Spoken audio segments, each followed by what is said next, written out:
It's like I'm slow clapping myself. Patronising, isn't it? Hello! Good 2-3 weeks ago I took out the Kawasaki Z900. A week after that I took out the Yamaha MT-09. And I did promise to take out the Suzuki GSX-S 750. And I am a man of my word. So I decided to today, as the day was quite clear. Logically, we should start with some of the statistics, the instant stuff that if you went on the website or if you had their handy little Suzuki brochure, you'd be able to see straight off the bat. First and foremost, it's a good idea to explain the engine. We have a capacity of 749 cc's, so just shy of 750. It has 114 brake horsepower, mechanical, and it works about 59 foot-pounds of torque, which is about 81 newton meters. Essentially, it is using the same engine that you would find in the GSX-R 750, except that it has been differently tuned ever so slightly. So whereas with the GSX-R you have to be way up the rev range, with the GSX-S, of course you can be a little bit lower down because it's a naked after all and it is not a fully fledged sports bike. You don't really want to treat it that way. Or maybe you do, and I'll explain a bit later. It's actually quite a heavy bike. It is 213 kilograms for curb weight. Brakes, you have 310mm discs on the front and a 240mm disc on the back. You have radial mounted calipers.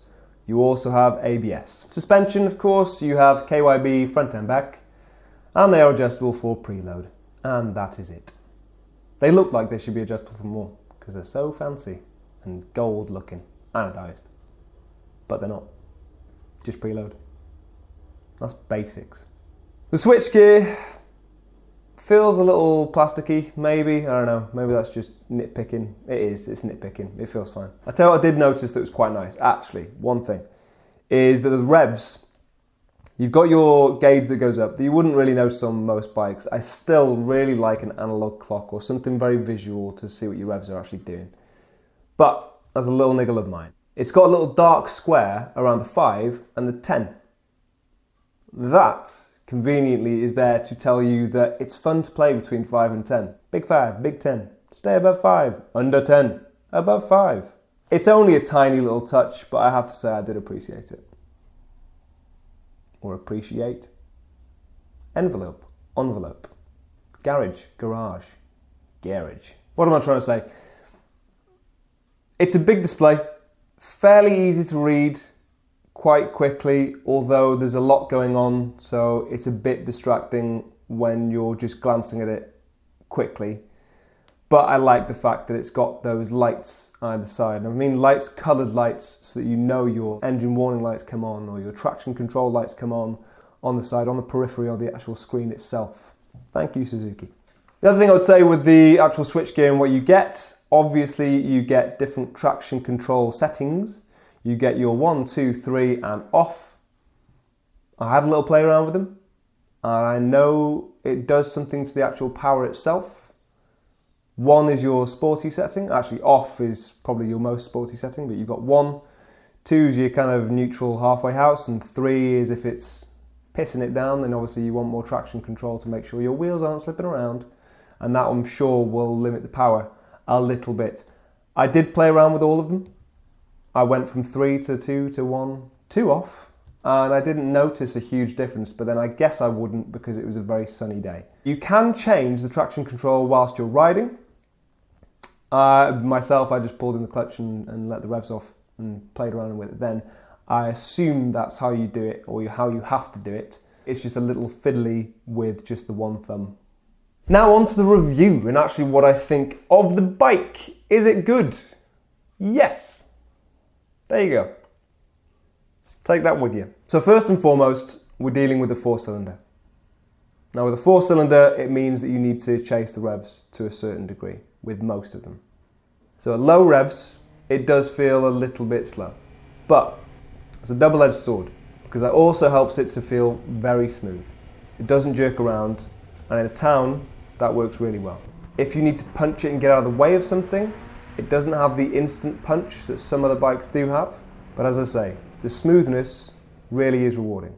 It also has that low rev assist, which I would say I didn't really notice. But saying that I didn't notice it probably is a benefit. It's quite a nice thing, actually. To not notice something essentially means that it's working really well but imperceptibly. You don't even know it's doing it. Then of course, when you want to play, if you're going around some country lanes or if you're going a little bit faster, again it's a 4-cylinder, so you want to wind it up quickly. Now if you pin that throttle, it's got lots of horsepower to give you, it's just that you have to chase it.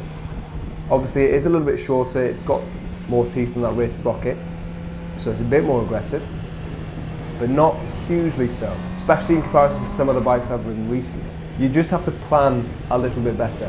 So you have to work a little bit harder, but that can be a little bit more rewarding as well. It really depends how you like to ride. The ride position as well, it is very sporty. You are quite far over it, but you do feel in the bike. Really wide tank, so again it forces out your knees. Again, you're fully in contact with it. The front just slopes off to a sheer drop, so you feel forced forward, head first, and actually I guess because of that, it does take a little bit of the wind rush off you.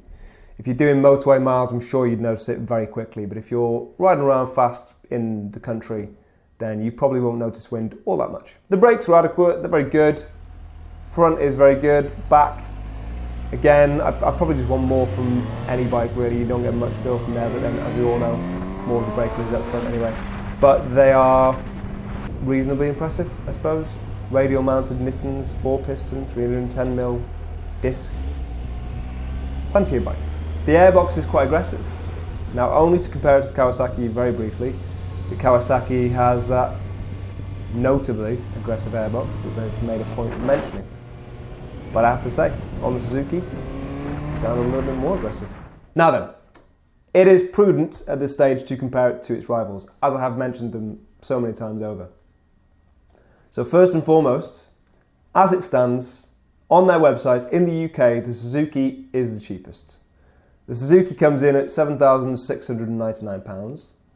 The Yamaha is £7,799 on their website, although I went to a dealer and they told me it was a little bit more pricey than that. And the Kawasaki comes in at £8,249. Do you feel like you get more bike for your money with the Kawasaki than the Suzuki? I would say personally yes. There are a few things that the Suzuki has over the Kawasaki. I can only really think of one right now, although technically the brakes are seemingly better. The biggest one really is the fact that you've got that switchable traction control, which you don't get on the Kawasaki. But I don't think that I missed it on the Kawasaki. I'd stave off comparing the Yamaha to the two just for the moment because it's really a different monster, it's a different machine. But really, if we're comparing the Kawasaki and the Suzuki, obviously the Kawasaki is that much bigger. It's you good sort of 0.2 of a litre larger than the Suzuki itself. It is also lighter. Does it feel more powerful and lighter? Yeah, it does. I mean, that's quite obvious the moment you get on both of them. The Kawasaki is more aggressive. It's got that real short gear ratio to it. It's got such a great initial punch off the line. And the Suzuki misses that a bit. You have to chase the revs. You have to work a little bit harder, but that does mean that it's quite tame in a town, whereas the Kawasaki could goad you into going a bit too quick on roads again that you possibly shouldn't. They've both got very similar turning circles, and actually the feel at the handlebars is quite similar on both bikes. They also feel ergonomically very similar. Even though the Suzuki is 20mm, more than 20mm in fact, 25mm taller than the Kawasaki, they felt around the same height. I didn't feel like I was perched on top of the Suzuki. They felt very much like you're in the bike on both machines. They both feel like they've got very similar braking power, and they do. The suspension felt practically the same on both machines. The only real difference between the two of them is that on the Kawasaki, of course, you've got a lot more adjustability with the suspension. On the Suzuki, you can only adjust it for preload.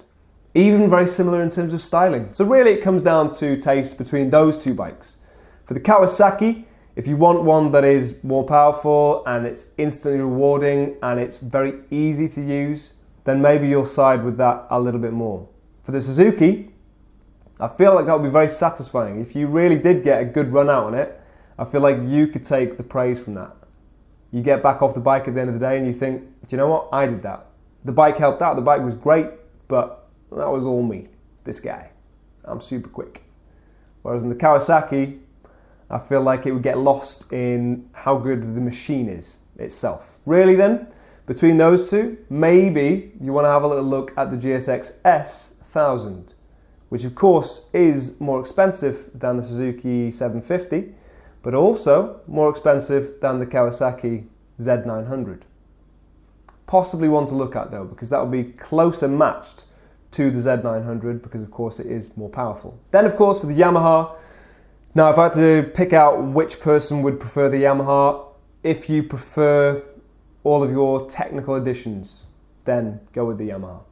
If you like your rider modes and your quick shifter and just extras that you would have to put on the Suzuki, then of course you've got them there just as standard from Yamaha. Also, maybe you're a little bit longer legged, maybe you prefer to be sat upright as well. If you don't like the sporty position, and of course you're riding a naked, so maybe you don't like to be over the bike itself, then go for the Yamaha, because of course you've got a much more vertical riding position. For me personally, I found the suspension a little bit too springy, too soft and spongy on the Yamaha, but if you prefer that and you like it to take out the bumps, then go for the Yamaha. Obviously, I'm not going to tell you which bike I preferred. That is completely down to you. I'm not even going to try and sway your decision. Hopefully I've outlined the benefits and bonuses to each bike, and you can pick which one suits your means more. Did I enjoy my ride? Most importantly, did I like going out on the Suzuki?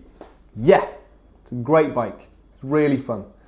If you love a four-cylinder, it's a good one to look at. If you like a sporty feeling bike, then it's great as well. And if you like value for money, then hell yeah, have a little look at the Suzuki GSX S750. Of course, if you have any questions, feel free to write a comment down below. Scroll, I'll wait. Yeah. Nice that. Oh. See you later. Enjoy the rest of your day and week and life beyond. Bye.